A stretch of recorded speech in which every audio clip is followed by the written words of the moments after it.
Before I get started with this video, I need to say one quick thing to you, YouTube. Stop forcing your Google Plus on everyone. Stop. It sucks. Google Plus sucks. Today I go onto my channel, and all of a sudden, out of nowhere, my channel is linked to Google Plus. I couldn't even fucking check my inbox to see who messaged me, if I had any comments, contact requests, nothing. YouTube sits there and thinks that changing everything to Google Plus and making you just cramming it down your throat. Have you tried Google Plus? Want to use your full name on YouTube? Yeah, YouTube. I want my full name on. Well, everyone knows my full name already because of my articles. But if you were someone real trying to be private about it, yeah, I want my full name on YouTube because that's exactly what I want people doing. Searching me up online and seeing my Facebook, seeing anything else.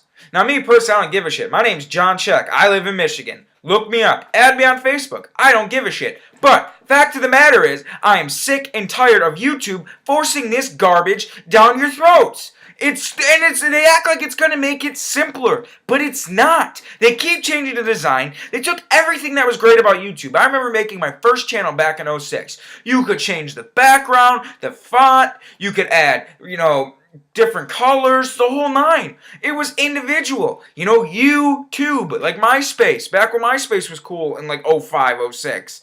It was individual. Now it's just bland, it's corporate, and all they're doing is shoving Google Plus so far up your ass you can't sit straight. Stop forcing your shit, YouTube. It's garbage. Anyways, there's some stuff I want to touch on in this video. Before we get into it, I know I'm a day late, so I got into an argument with someone yesterday. Although he agreed with me that Clayton Kershaw is better than Max Scherzer, he was trying to say that because Kershaw plays in the NL, that's strictly the reason why his ERA is lower.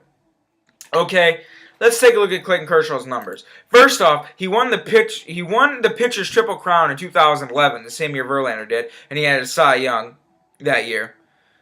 His whip over the last 3 years has been 9.57.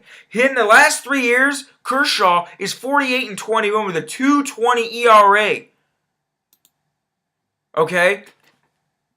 How can you sit there and say just because Clayton Kershaw plays in the NL, that's the only reason why he has a 1.72 ERA? So you're telling me every pitcher that comes in the AL could go in the NL and post up a 1.72 ERA because he gets to face a pitcher every third inning? Bullshit. Bullshit. I don't care if Clayton Kershaw plays in the NL, the AL. You don't post a 1.72 ERA just because you face a pitcher every 3 innings. Sorry, it doesn't work like that. The NL has some good offenses too. Now, I understand the AL does score more runs because of the DH, but there's number 9 hitters that are just as bad as pitchers. We have a couple of them on the Tigers. Ramon Santiago, Brandon Inge, who he was on the Tigers, I should say, but don't sit there and just say because Clayton Kershaw is in the NL, it's the reason why his ERA is so low. Sorry, dude, you don't have a 1.72 ERA. And you can compare Scherzer's stats and Clayton's stats this year, it's not even close. Max is 19-1, and like I said, who gives a damn about wins? Wins are absolutely useless. Toss those out the window. I don't even want to talk about wins because they're a run support stat. That's all it is. Clayton Kershaw's 13-7. So Clayton Kershaw's ERA, okay, Scherzer's is 2.73. Clayton Kershaw's is nearly a run lower. Yet he has 6 less wins. Yet he's giving up not even 2 runs per 9 innings. So that shows you about your win stat. So his ERA is 1.72 to Scherzer's 2.73. He has 98 in the third innings to Scherzer's 1.78 in the third innings. His whip with more innings is 0.857 to Scherzer's 0.908. And Clayton Kershaw's hits per 9 is 5.8. Scherzer's is 6.1. But I will give you the fact that he does have to face the pitcher every third time is why his hits are 9 per lower, because you do get that. That will help your whip a little bit. And then Scherzer's K per 9, if my stupid stats will load up, is 9.9 to Kershaw's 8.5, and they're each averaging almost 4.5, or Scherzer is averaging 4.5 strikeouts to every walk, and Clayton's averaging 4.37. So Clayton and Scherzer are both walking at the same rate too, 2.2 hitters per nine. So they both got great control, and they both been outstanding pitchers. But if you think just because you're going to really try to make the case that Scherzer's even in the same league, the same realm, the same ballpark as Clayton Kershaw, you are batshit crazy, because it's not even close. Clayton Kershaw's been the best damn pitcher in baseball for the last 3 years. Now, I know a couple of years ago I would have said Justin Verlander, and that's probably a bit biased, but there's no denying, since 2011, there has not been a better pitcher in baseball since Clayton Kershaw. Put up Kershaw's numbers the last 2 years against Verlander as well, even though they were 1-2 those 2011 and 2012. There's no way in how you can even try to make the case that Scherzer's in the same ballpark as Kershaw. I'm sorry. So let's talk about the series with the Mets. Really, there's nothing really to talk about. The Tigers kicked their ass. They won the first game 6-1. Matsuzaka, he got hit up pretty good early.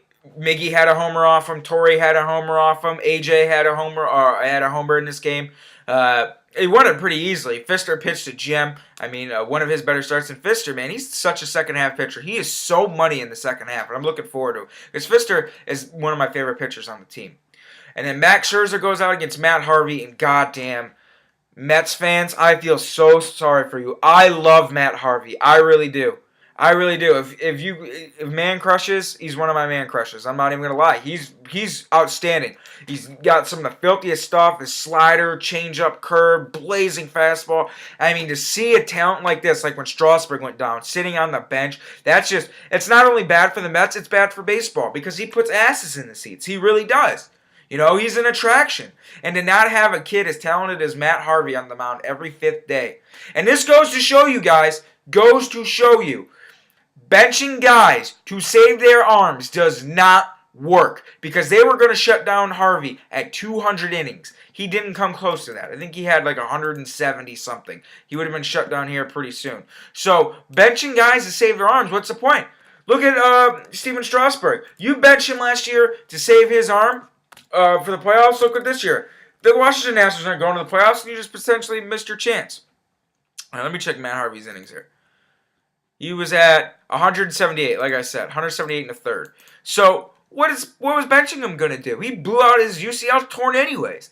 So, if he's healthy, let him pitch. That's the thing. I know being cautious about the innings you log and being a young guy, but what is benching him going to do now? Oh, he might have to have Tommy John surgery. So that's a big blow. Man, I love Matt Harvey so much. And then game 3, Dylan G and Rick Porcello went. Porcello pitched a great game. But we won 11-3, but 11-3 really ain't the telltale score because this game was close going into the 8th. It was like a 4-3 game. Yeah, it was 4-3, and then the Tigers put up a big inning, all with 2 out or a couple outs. Got a lot of bases loaded hits. They were just basically going station to station, and they made it a blowout. And the Tigers swept the Mets rather easily. They made it look real easy too. It wasn't really too many highly contested games this series, besides the third game, and the Tigers made that one a laugher in the end. I'll get into this series with Oakland in my next video when I preview, recap, all that good stuff. And like I said, about recap, Kershaw is miles above better than Scherzer. I'm not even gonna lie to you, and he was probably better than Verlander, and even in his 24-5 season, even though their stats were better. Over the last 3 years, there's been no one better than this guy. And I don't care if he plays in the NL and he gets to face a pitcher. That still does not overall make you a better pitcher because you get to face a pitcher every 3 innings. It just doesn't. He's the best in the game right now. He's probably been the best the last 3 years. I mean, you can make a case he's better than Verlander those 2 years. That Verlander was at his peak of his dominance. I'm telling you. Max Scherzer is not even close as good as Clayton Kershaw. And I love Max Scherzer. And I don't care if I get flack for this. I get a million dislikes. He's not. Look at the stats. He's not. So, great series. Tigers actually have, I think, are either tied for the best record in the AL, or I still have the best record in the AL. So, it's been good baseball. I'm just looking forward to the playoffs at this point now. I mean, I love watching them win. It'd be cool to see 96, 97 wins, but let's get those last 4 this year, boys. Let's get the last 4 wins in the World Series and not get swept. So, as always, follow me on Twitter, all that other good stuff, and YouTube.